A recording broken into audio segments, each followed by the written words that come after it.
The Chargers season has officially begun as the rookies have been at training camp for a week now, and just today the veterans have reported to camp. So we have everyone in the building, and the Jim Harbaugh era is officially among us right now. The first training camp is underway, and you can see some of these guys going into the building. We really kind of only have a bunch of footage and content from the social media team and all the reporters of just the guys going into the building, and it all happened during the morning. I was kind of waiting and seeing if they were going to get any action on the field and we were going to get any content of them actually, playing football. Don't think that we're going to be able to see that today, because I think today is just kind of more like going into the meetings, getting the playbooks, getting updates on things, and laying out the schedule of what training camp is actually going to be like for the players and what they can expect from the coaches and things like that. But you can see some of this footage like we're seeing from Daniel Popper here, Khalil Mack and Bud Dupree walking in together. And then you got Derwin James coming up behind them, dabbing up probably, I don't know, one of the training staff. I don't know who that is, but if you get a dab from Derwin James, then you're doing something correctly in your life. So shout out to that guy.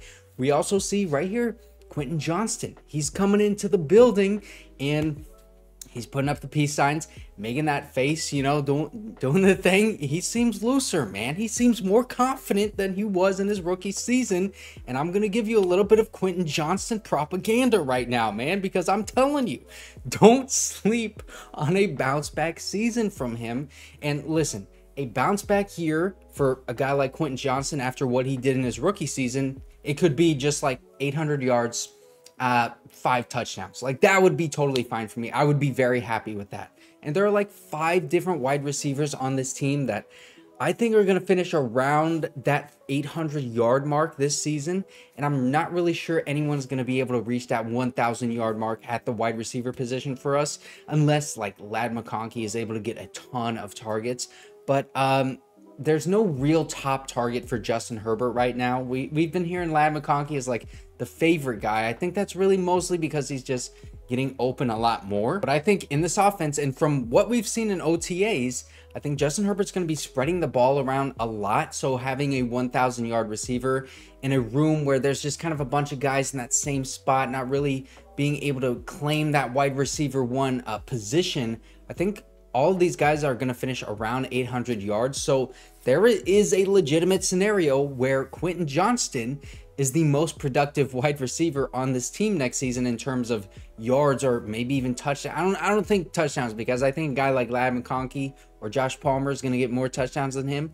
But Quentin Johnston, he absolutely could be up there in yards just because of the way this wide receiver room is built right now, and also the way this offense is going to be. You're going to be running the ball, spreading the ball around a lot. And if Ladd McConkey is not the leading wide receiver, maybe it's Josh Palmer. And if Josh Palmer isn't the leading wide receiver, maybe it's Quentin Johnston, because Josh Palmer and Ladd McConkey, what if both of those guys get injured? I'm just saying, Quentin Johnston, don't be shocked if he has a season like that. But like I said in one of my videos, I think it was last week, we're kind of on wait and see mode with Quentin Johnston. Just gonna have to wait and see the work that he has put in.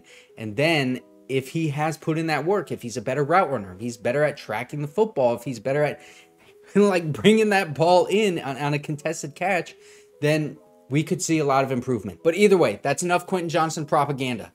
I love seeing him with confidence. And then right here, we have Hayden Hurst coming in, Otita Ogbonnia walking in like a pure businessman. And then we got Daiyan Henley right here, Jasir Taylor as well. That's kind of most of what I've seen today, is just like guys reporting to the building, walking in and stuff like that. You can see Justin Herbert with Easton Stick right here from Daniel Popper on Twitter. And yeah, that's why I think today is just kind of meetings and passing out an updated playbook, maybe things like that. Now, the NFL Top 100 list has been coming out for these past few days, and Justin Herbert is number 75 on that list. Now, we are all used to this Justin Herbert slander and disrespect at this point. And at first, when I saw this, I was a little irritated. I'm going to be honest with you, even though I'm kind of like calloused to all of this Justin Herbert disrespect. But I did think, like, why the heck is he so low? But then, I don't know, I started thinking, because this list, it's purely based off of last season. And Justin Herbert, he missed 4 games and played hurt since that Raiders game in week 4, where he broke his finger on his left hand, which it is the non-throwing hand, but still, you got to hold the ball. You have to take the snap. There's a lot of things you got to do with that left hand. So only 3.5 healthy games from Justin Herbert this past season, and he was still ranked as the 75th best player in the NFL. And because of how good he is, that's why he was able to get that ranking. That's kind of the way that I'm looking at. And then if you just like look at the film from last year, which I'm sure like the players in the NFL, they're going to be watching the film because they have to play against these players. So they're watching it, you know, week by week on who they're playing. And if you look at this Justin Herbert film, man, like you take into account that offensive line was terrible. The wide receivers, they kept going down. They kept dropping balls sometimes. The coaching was awful. And he was playing through a broken finger for most of the year. You see the things that he does in terms of like throwing the ball and that mobility that he has, the escapability, the poise that he has in the pocket. Like, you cannot come away from watching Justin Herbert film from last year, knowing everything that you know about the Chargers, and not be impressed with him and think that he is not a top 5 quarterback in the NFL. And I think the only reason that Justin Herbert is ranked so low this year, because last year he was number 32, I think it's because he missed those games. He played through injuries, but also I think one thing to factor in here is that the team sucked last year. And that has something to do with his ranking, because if you're on a bad team, people, they're just not going to think as highly of you compared to if you're on a winning team. And, you know, this team last year was extremely horrible in comparison to the team the year prior where they made the playoffs. And then, you know, that Jacksonville game, we don't have to talk about that, but that's why I think Justin Herbert fell in ranking as well. But Brian Hoyer, he still thinks highly of Justin Herbert, and he thinks also that Jim Harbaugh is going to make a major impact on this team. Just listen to this. And I think the one thing that he'll bring to the Chargers that they really haven't had is the toughness, a mentality, run the football. I mean, poor Justin Herbert, who I think is one of the top young quarterbacks in the game, he's just sitting back there and dropping back and throwing play after play after play. And so I think Coach Harbaugh brings in a mentality where they're going to run the ball, and to complement that with Justin Herbert's pass game, I think is a huge, a huge improvement, so to speak, as over like kind of trying to outsmart people or try to out finesse people. And Coach Harbaugh's proven that at every stop that he's made. Yeah, this dude gets it. I mean, he said Justin Herbert, one of the best young quarterbacks in the league. Check. Jim Harbaugh will bring the toughness. That's another check. And he's going to run the ball to complement, that's a key word, the passing game that Justin Herbert brings, rather than forcing Justin to do too much to win the game. That is another check. Brian Hoyer, man, he's officially in the Bolt fam after that interview with Kay Adams, because surprisingly, not a lot of people say these same things very often, but Brian Hoyer, he is a knower of ball. He also said that he would be totally willing to be a coach on the Chargers coaching staff, which, you know, there's a ton of former players. If you don't know, Brian Hoyer is a former NFL quarterback, and I don't think there's room for him right now because we got a pretty good QB coach and we got a ton of offensive staff. But you know what? I guess Jim Harbaugh, he loves those former players. You know, maybe in a couple years, I don't know. We'll see. But in order for the Chargers to turn this team around quickly, they're going to need to beat the Chiefs. And the Chiefs, they've already hit the field for training camp, so we do actually have a lot of information coming out of Kansas City right now, a lot of videos and things like that. Kadarius Toney, he's going to get action at running back.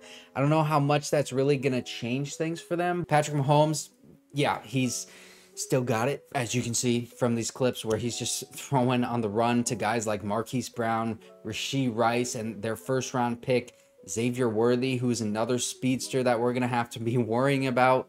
Watch Jawan Taylor. He's the right tackle on this play. You see that right there? Boom. He lets up that pressure on that throw to Justin Watson, and it's a big throw that Patrick Mahomes makes, but still, that is the weakness. Jawan Taylor, the right tackle, he's already in midseason form, letting up that pressure, and that's the weakness, man. That Chiefs offensive line and the Chargers, they have a bunch of good edge rushers with a defensive coordinator that I expect to be able to take advantage of an offensive line like the Chiefs have right now. So that's a perfect combo to try and beat the Chiefs. But again, you got to stop Patrick Mahomes from making these kind of throws like that. And he's looking good, but the blueprint, it is there for the Chargers. They just need to be able to take advantage. Also, Fernando Ramirez from Compas on the Beat interviewed Daiyan Henley this past weekend, and I thought this was really interesting. A little insider, note on what the locker room was like when we lost our last coach, it was like we're seeing who we could possibly have. But the whole locker room was, let's hope we get Jim.